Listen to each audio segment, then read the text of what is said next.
That is a crazy case. What the? Talk about how many teeth somebody has. So this is actually a time lapse of the full treatment going through. This one's not AI. This is actually a real orthodontist that did this. All right, looks like Doctors of Smile. Oh my gosh, I'm gonna have to rewatch this through again because this is insane. Okay, let me pause. Okay, I mean, that looks pretty good. I mean, just let's pause here and look at the beginning and the after here.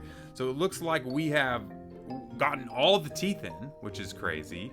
And then there is something, they did something weird. It looks like they got rid of the canine though and put, a cantilever bridge on there. But let's go ahead and start back to the beginning and let's see exactly what we've got going on and see how it compares when it's all done. So let's go ahead and get back to the beginning. Okay, so really after this first transition, the first thing they did was they got rid of a baby canine right here. Now there's actually a little molar behind the premolar that's still there. That's a baby tooth that you'll see gone right there. Now, the two teeth that you're seeing here, it looks like is a lateral incisor and a premolar that's stuck in the roof of her mouth. So we're gonna have to figure out a way to make space and pull that in there. So the next thing you'll go is we'll pause right there. Now the first thing that you see is that they actually put a little tied wire and they tying a wire to that lateral incisor. They got basically a bracket on it now and they're pulling that guy all the way into that space, and that wire will actually rebound and kind of shoot that tooth in there, which you'll see that it's moving over slowly by slowly by slowly. And also, if you didn't notice it already, that one molar to that baby molar in the back is gone now and a premolar has sprouted up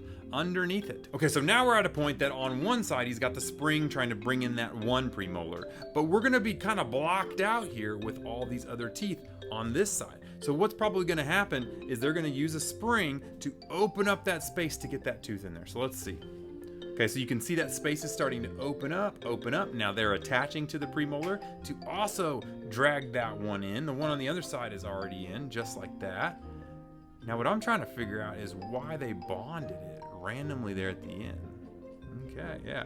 Now my guess is that tooth does kind of look a little bit differently. Now if you look at the two teeth next to each other, this is one lateral incisor here and it's way bigger than this one here. So it's way smaller, and that happens when sometimes the teeth get malformed. This is called a microdont or a small tooth. So when they brought that tooth in, it was much smaller than the other lateral incisor on the other side of the mouth. So that bonding that we were looking at actually was probably just to make that tooth a little bit bigger so it matches the size of the other tooth. Either way, that's a crazy case, and it shows you that really you don't have to take teeth out in a lot of situations. There's a lot of old school orthodontists that still take 4 teeth out on everybody, and this really shows you that if you go low, slow, you open things up and you expand things out really well, you can get a lot of crowding and a lot of teeth in without having to remove teeth.